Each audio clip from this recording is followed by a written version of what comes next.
नमस्कार दोस्तों, आपका स्वागत है धार्मिक ज्ञान 05 यूट्यूब चैनल पर।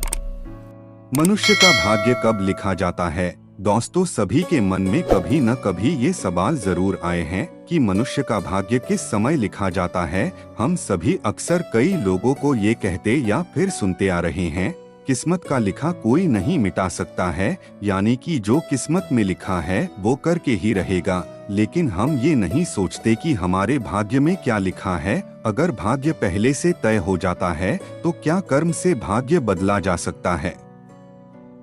इसी प्रकार हर प्राणी का भाग्य पहले से ही लिखा होता है। हम सभी इस सृष्टि में हो रही नाटक के छोटे छोटे पात्र हैं, जिनका जन्म किसी न किसी उद्देश्य से इस संसार में हुआ। लेकिन इस कलयुग में ये भी पूर्ण सत्य नहीं है। आपका भाग्य आपके कर्म पर आधारित है। अब दोस्तों, आपने ये कहावत तो सुनी होगी कि आप जो बोते हैं वही पाते हैं। अगर आप अच्छे और नेक काम करते हैं तो आपके साथ हमेशा अच्छा ही होता है। लेकिन अगर आपने जीवन में हमेशा बुरे काम ही किए हैं, संभवत इसका दुष्प्रभाव आपको इसी जन्म में देखने को मिलेगा।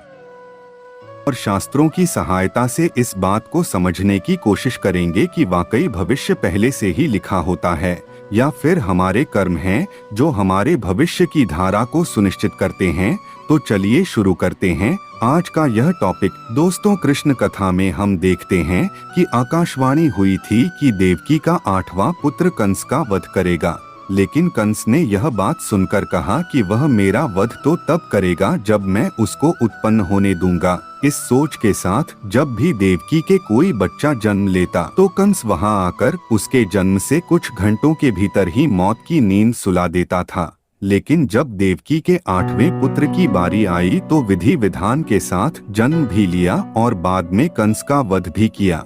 ऐसा इसलिए हुआ क्योंकि कंस की मृत्यु की भविष्यवाणी हो चुकी थी। साथ ही कंस के जन्म से ही लिख दिया गया था कि उसकी मृत्यु कैसे होगी और किसके हाथों होगी। यही नहीं दोस्तों, इस संसार में जो भी मनुष्य जन्म लेता है उसके बारे में भविष्य पहले से ही लिख दिया जाता है।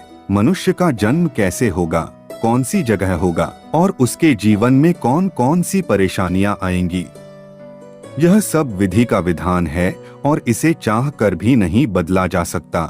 इसके साथ ही आपको यह बता दें कि कई ऐसे पौराणिक शास्त्र एवं ग्रंथ मौजूद हैं जिनमें कई महापुरुषों के भाग्य पहले से ही लिखे होने के प्रमाण मिलते हैं। जैसे हम रामायण में देखते हैं कि यह पहले से ही तय था कि भगवान श्री राम को 14 सालों का वनवास मिलेगा। अर्थात इसके पीछे का कारण भगवान श्री राम के हाथों रावण का वध होना था।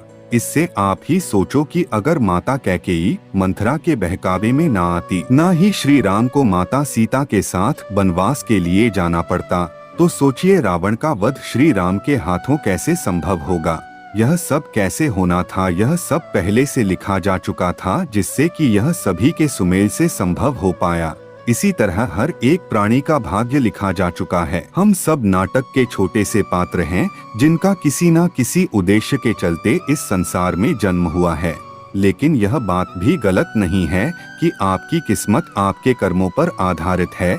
वह कहावत तो आपने सुनी ही होगी कि जैसा बोओगे वैसा पाओगे। अगर आप अच्छे और पुण्य के काम करते हैं तो आपके साथ सदैव अच्छा ही होगा। लेकिन अगर आपने जीवन में हमेशा बुरे काम किए हैं तो ज्यादातर संभावना है कि आपको उसका दुष्प्रभाव इसी जन्म में देखने को मिल जाएगा। अर्थात आपने अगर बबूल रूपी बुरे कर्म किए हैं तो आपको आम के फल कैसे मिल जाएंगे।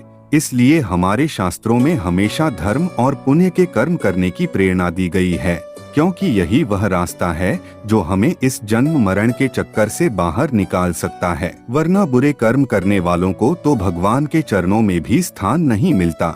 यही नहीं दोस्तों, तुलसीदास जी ने भी इस बात को स्पष्ट रूप से एक चौपाई में कहा है कि कर्म ही प्रधान है, यानी कि जैसा मनुष्य कार्य करेगा वैसा उसे फल मिल जाएगा। इसी के साथ एक यह बात सामने आती है कि पांडु पुत्र अर्जुन के हाथों कर्ण का वध हुआ था। अर्जुन ने कहा कि माधव, मेरे हाथ कांप रहे थे और ये क्या, आपने मेरे अपने ही श्रेष्ठ का वध मेरे हाथों लिख दिया, ये कैसा भाग्य है।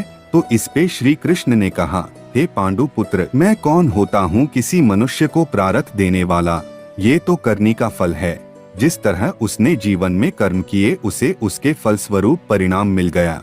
और हाँ, जीवन में किस स्तर पर फूल मिलेंगे या कांटे यह मनुष्य खुद कर्मों के द्वारा तय करता है। श्री कृष्ण ने कहा, तुमने अधर्म के विरोध में स्वर उठाया और धर्म का रास्ता चुना, जबकि कर्ण ने अधर्म का रास्ता। तो ऐसे में मैं क्या कर सकता था, लेकिन फिर भी मैंने उन्हें कई विकल्प दिए, परंतु उसने हर बार दुर्योधन और उसकी मित्रता को आवश्यक समझा। भागवत गीता के इस अध्याय में हमें यह सीखने को मिलता है कि भगवान हमें कुछ अवसर जरूर देता है, जिससे कि हम अपने किए गए बुरे कर्मों का पश्चाताप करके सही राह पर आ सकते हैं। अंत में यही कहना चाहूँगा कि अवश्य ही हमारा भविष्य लिखा जा चुका है, लेकिन कर्मों के आधार पर ही हमें फल मिलता है।